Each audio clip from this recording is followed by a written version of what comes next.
Good afternoon. This is Shalini, your facilitator for English.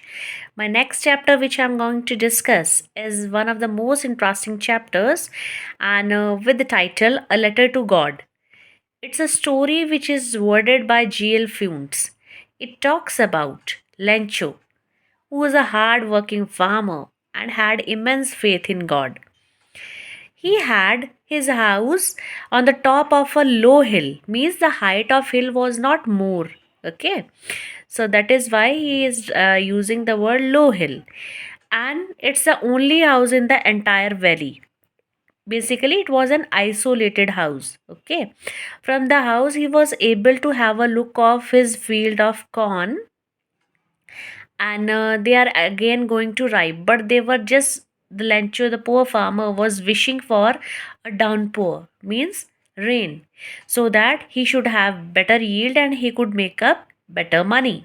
Okay, so now, and while the story progresses, he is talking to his wife, and his wife has been addressed with the name, with the word woman. So he is like a woman. Today we are going to get some water. Means today I'm expecting rain showers. She said, yeah, God wills. Okay. Now the woman is pretty busy in preparing supper. But supper is a word which is used for dinner, and it comes great from great times when Christ was there. No, because lots many people they used to dine together with Christ, and from there the word supper came. Now it's not been used. It's a obsolete word as of now, so here it's for supper. Okay, so the woman was preparing the supper, and her kids, the elder ones, they were working in the fields, the smaller ones, they were playing near the house. So as soon as the dinner was ready, the woman said, ki come for the dinner, and everybody just got around, no. And as predicted by Lencho, when he just entered in to have his dinner, there were dark dense clouds, outside, and as and when he was about to take his first morsel, it began to rain. So he was quite very happy. He came out of the cottage and he stood outside. He stretched his hands, arms, and he wanted to feel the essence of falling raindrops. Then he compared the raindrops to new coins. It's been so because with the rain, the yield of his crop called corn will go better and he will make some money. Okay, and he said that bigger ones are 5 cent coins, whereas the smaller ones are the bigger ones are 10 cent coins and the smaller ones are 5 cent coins. Okay, but his happiness didn't last longer because the rain now is accompanied with strong wind, and then the hail began to fall.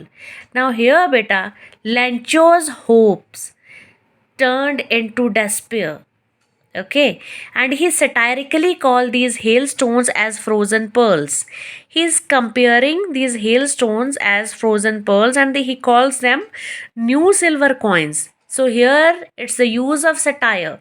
Satire is making use of irony, humor together with exaggeration. Okay, because these hailstones are not good for the crop, so that is why he had made satirical use of this word. No, finally, when he just went in the morning to watch the progress out there in the fields, he was so very upset because the corn was destroyed by locusts.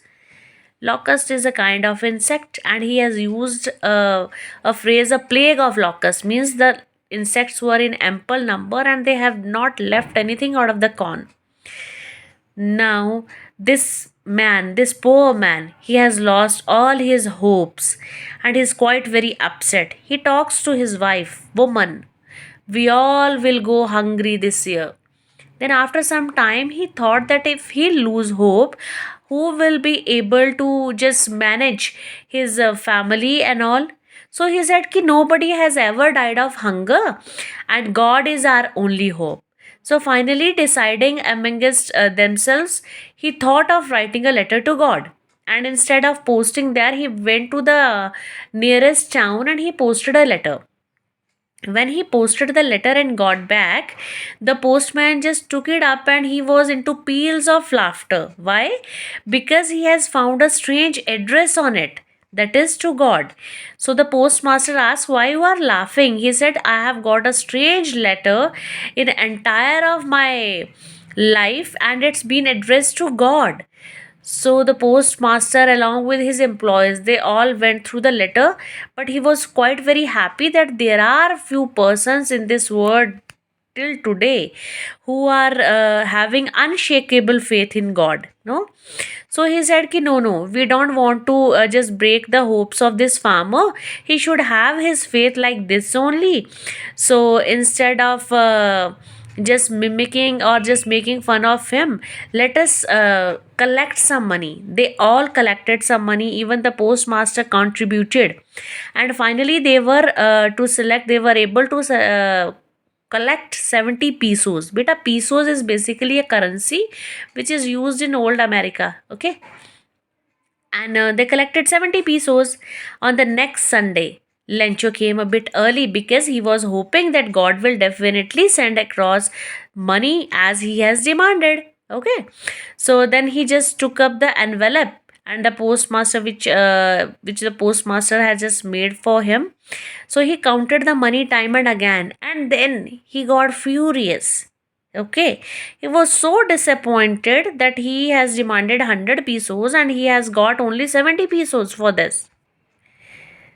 So he wrote a letter to God that, "God, I know I have demanded 100 pesos and you might have sent across the same, but please do not send across the money through the post office because the employees are mere a bunch of crooks."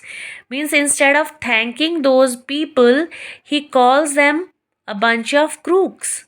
So, this is basically the ironical element in the story. Irony is a literary technique in which we expect something and happens its exact opposite. No, so instead, because the post office employees were expecting that Lencho will write a long letter thanking them and whatever, but instead they got to know that they are being categorized as, labeled as mere a bunch of crooks. Okay, so in this story, Betu, there are two types of conflicts which are being discussed. One is between man and nature, and the second conflict is between man and man. Okay, like beta, man and nature, there is a conflict because this Lencho, he hopes for a rain shower because so that his there should be a benefit in the cornfield and he should be facilitated with a good amount of money. And he felt overjoyed when he actually receives the rain, and he started thinking about the profit that he would make. No, but his joy changed to sorrow as the rain turned to hailstorms. This explains the disagreement between man and nature. Means it's very well said that man proposes and God disposes. Okay, now the next conflict is between man and man. See beta, this person Lencho, he doubts the honesty of post office employees who actually helped him with the money, that too with the under the anonymous name. No, but there is, means this is what we call the conflict among men, wherein we are ready to trust the idea of existence of God Almighty, whom nobody has seen, but we are not ready to trust each other. This is the irony in the story. Okay, but there are more literary devices. One among them is metaphor. When Lancho says huge mountains of clouds, when it's about to rain and it's dark everywhere, he uses huge mountains of clouds. Means he is comparing the hugeness of mountains with the clouds. So the use of metaphor is there because metaphor, it's a literary device which when we draw a direct comparison between two things. Then he uses frozen pearls. He is very unhappy when he get to see those beautiful hailstones because they are destroying his field. So that is again a metaphor. Okay, then plague of locusts, a phrase. So here this locust insect is compared to disaster. So again it's a metaphor. Finally, ox of a man. It refers to hardworking man because this Lencho works like an ox in the fields, and that is why the use of metaphor is made out here. Moreover, the main element here is nonetheless irony.